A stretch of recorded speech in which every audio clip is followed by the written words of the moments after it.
frame your resume appropriately to the title.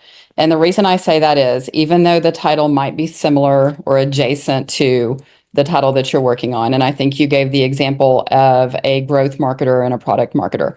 Those are very similar titles, but they've got some very distinct differences in what they're doing in their day-to-day work. And when you think about it from a recruiter's perspective, you're coming in front of that recruiter and they're looking at the resumes, and some recruiters are great at reading between the lines and going, this is very similar. Their experiences would work well in this position. Some are so busy, or maybe they don't read between the lines very well, and they're thinking, nope, not an exact match, next. Or maybe they think, hey, this is a great match, and they pass it on to the hiring manager, and the hiring manager is only willing to look at people that have that exact experience.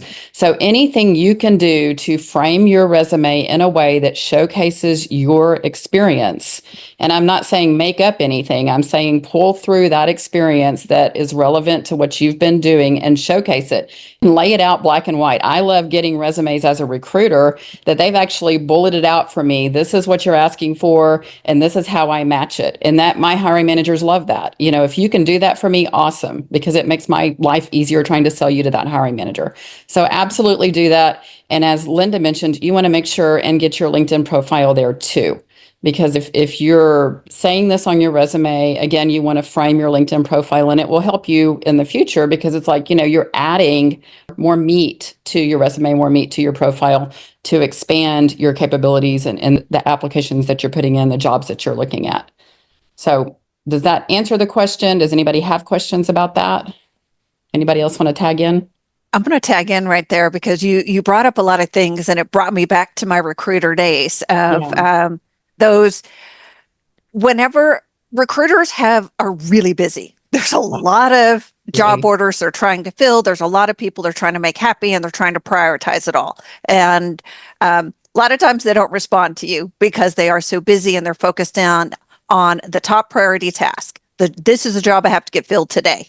And so the easier you can make their job for them, because they're presenting that bullet point list of how this person fits to the potential hiring, or to the hiring manager. If you can make their job easier, that is brilliant. And the other aspect to add on to what Sonya is saying is, whenever they are looking to hire someone, you have to talk their language. So if the title of the position they're looking for is a product marketer, they're looking for product marketers. Even if your official title is growth marketer, your resume is a way to sell and brand yourself in the way that they are looking for. So Marlo, I'm going to pass this over to you, because you are our resume guru here. You may want to touch on that a little bit more. What do you think? Well, I love what everybody is saying, and I completely agree. And I want to throw a new spin or perspective on that. A lot of times now, and this is recent conversations with recruitment professionals, there is now sometimes not even a first look at by a recruiter. Sometimes the first person looking at your resume is AI.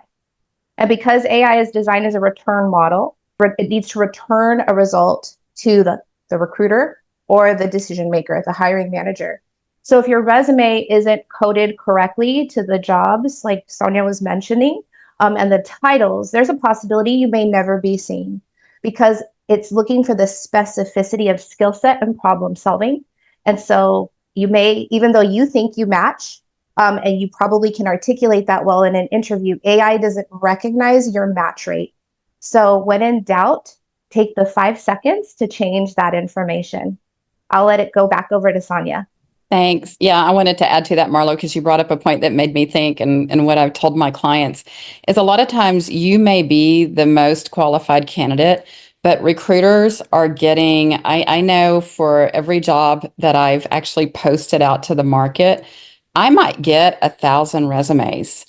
So, that's where AI comes in, or some kind of a pre-screen questionnaire comes in that you might see that you've had to answer questions.